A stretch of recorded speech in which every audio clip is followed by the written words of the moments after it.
अब आगे बढ़ते हैं, आपको अलीराजपुर से बड़ी खबर बताते हैं, जहां उमंग सिंघार ने अधिकारियों को धमकी दी, खुले मंच से एसपी को चेतावनी दी। धार एसपी को बताया बीजेपी का दलाल, कहा पक्का आदिवासी हूं, निपटा दूंगा। जन आक्रोश यात्रा में पहुंचे थे उमंग सिंघार, जिन्हें हाईकोर्ट से हाल ही में राहत मिली है। राहत उस मामले पर जिसमें उनकी पत्नी की तरफ से, एक महिला की तरफ से उन पर आरोप लगाए गए थे, जिसके बाद हाईकोर्ट ने उन्हें बड़ी राहत दी। लेकिन अब हाईकोर्ट से राहत मिलने के बाद ही वो जमकर बरसते नजर आए। लेकिन इस मौके पर खुले मंच से एसपी को चेतावनी दी, खुलेआम धमकी दे रहे हैं उमंग सिंघार। कह रहे हैं कि बीजेपी का दलाल बताते हुए एसपी को कहा कि पक्का आदिवासी हूं, निपटा दूंगा।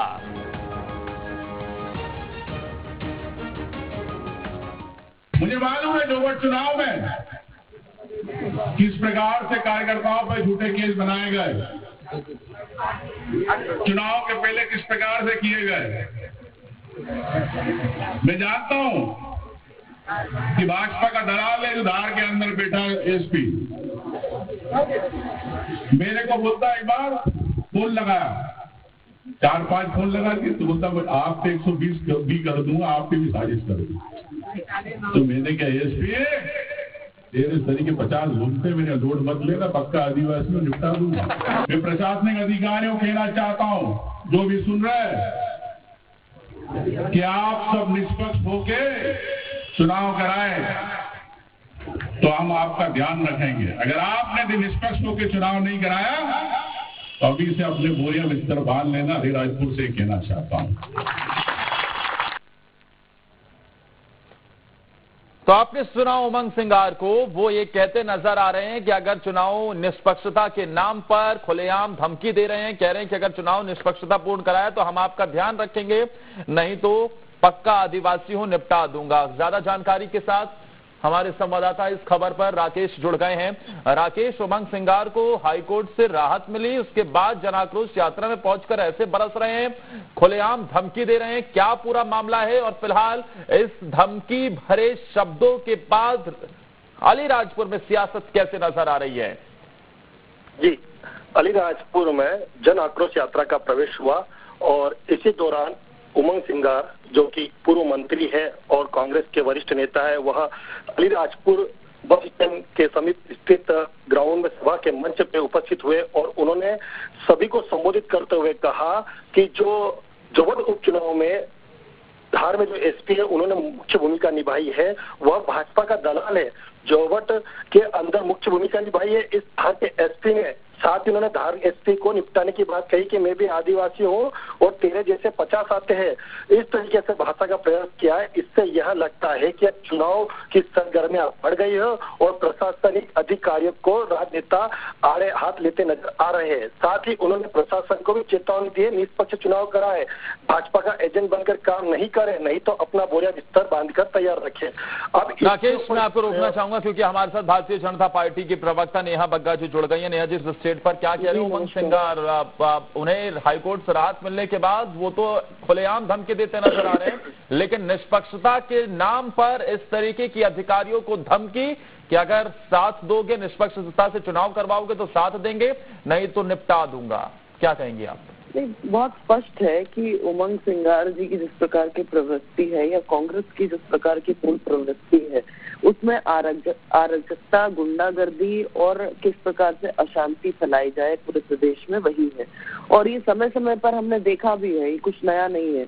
निश्चित तौर पर जिस प्रकार की भाषा का प्रयोग उमंग सिंघार कर रहे हैं, ये कांग्रेस का मूल है और ये कांग्रेस का चरित्र है। और इस भाषा का प्रयोग पहली बार नहीं हो रहा है। पूर्व में आपने इस प्रकार की भाषा को बोलते हुए कमलनाथ जी को भी सुना होगा, विभिन्न कांग्रेस के नेताओं को सुना है। ये स्पष्ट दिखा रहा है कि हार की बौखलाहट आज कांग्रेस पार्टी के सिर पर सवार है। कांग्रेस पार्टी बहुत अच्छे से समझ रही है कि किस तरीके से हार उनके सिर पर मंडरा रही है, जनता उनके साथ नहीं है। ये जो पॉलिटिकल टूरिज्म करने के लिए निकलते हैं, अब वो विवश हो गए हैं गुंडागर्दी पर, अब वो विवश हो गए अभद्र भाषाओं पर। लेकिन अभद्र भाषा का उपयोग, धमकी भरे शब्दों के उपयोग के साथ ही एक सवाल जो जरूर खड़ा किया जा रहा है, फिर चाहे वो कमलनाथ की तरफ से, फिर चाहे बात वो यहां पर की गई हो उमंग सिंगार की तरफ से, या फिर बाकी दिग्विजय सिंह वगैरह भी जिस बात का जिक्र कर रहे हैं वो है चुनाव में निष्पक्षता की। वो सवाल खड़े कर रहे हैं कि अधिकारियों की मिलीभगत कहीं ना कहीं देखने को मिल रही है, और वो सीधे तौर पर सवाल खड़े कर रहे हैं कि अगर इस चुनाव में आपने निष्पक्षता से काम नहीं किया तो उसके बाद फिर हम निपटेंगे। सवाल तो निष्पक्षता पर भी है मैम।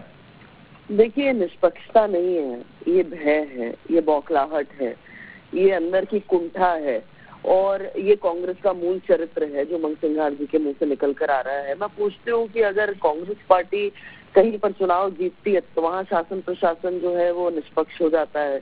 जहाँ कांग्रेस को हार का डर सताता है वहाँ प्रशासन जो है इन्हें निष्पक्ष नहीं लगता है। तो ये दोहरा चरित्र कैसे हो सकता? मीठा मीठा गप गप कड़वा कड़वा सूतू नहीं हो सकता ना। जनता समझती है कि कांग्रेस ने जिस प्रकार से 973 वादे किए थे और उसमें से एक भी पूरा नहीं हुआ, एक भी धरातल पर ये कर नहीं पाए, तो अब ये जब जनता सवाल पूछ रही है, आक्रोश रैली निकली थी, आक्रोश किसके प्रति दिखा? आपस में अपना सिर फुटवल कर लिया, सिर फोड़ने लगे एक दूसरे का। तो ये सारी चीजें एक के बाद एक, ये संयोग नहीं है, ये कांग्रेस पार्टी के अलग अलग प्रयोग हैं और जो दिखाई भी दे रहे हैं। कांग्रेस पार्टी तो ये भी आरोप लगा रही है कि आपने अपनी इस यात्रा में पूरे प्रशासन को उतार दिया है, राजनीतिक कार्यक्रम में जिम्मेदारी प्रशासन को सौंप दी गई है।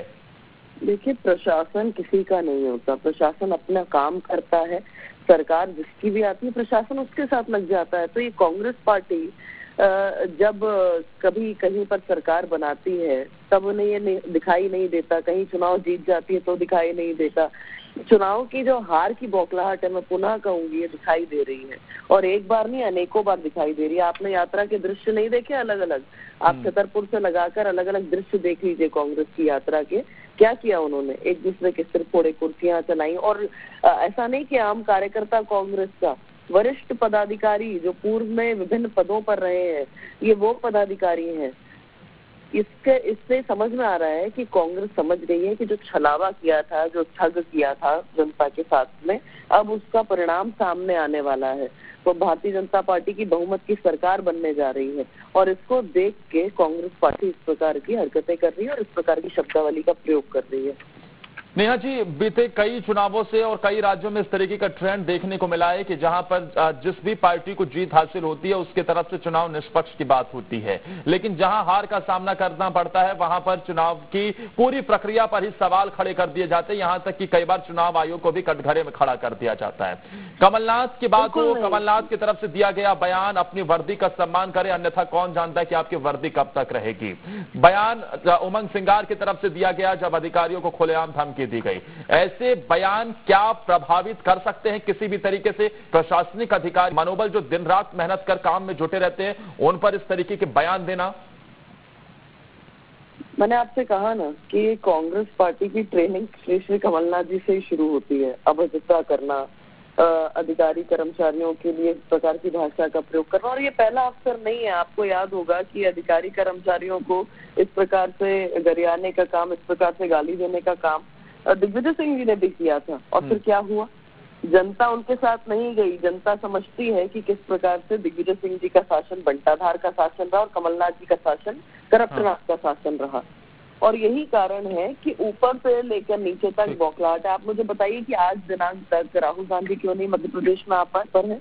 पहले राहुल गांधी से इन्होंने शुरुआत की थी झूठे वादों की, 10 तक की गिनती गिनाई थी, कहीं पर गंगा जल हाथ में लेकर कस्में खिलवाई थी। आज राहुल गांधी फेस सेविंग कर रहे हैं, अपना चेहरा नहीं दिखा पा रहे, बहन प्रियंका गांधी को आगे कर दिया है। आप इस पार्टी का दिवालियापन देखिए, सुरजेवाला को यहाँ का प्रभारी बनाया जिनने एक चुनाव नहीं जीता। जाहिर सी बात है, पूरा प्रशासनिक अमला जब जुटा रहता है, जब चुनाव प्रक्रिया में उनकी अहम भूमिका होती है, उसके बावजूद भी ऐसे बयान देना, सीधे तौर पर खुले मन से धमकी देना, कई सवाल खड़े करते हैं। क्या ये बौखलाहट है जिस तरीके से नेहा जी आरोप लगा रही है, या फिर चुनाव की निष्पक्षता पर सवाल है? फिलहाल के लिए आपका शुक्रिया हमारे साथ नेहा जी जुड़ने के लिए, अपना वक्त देने के लिए।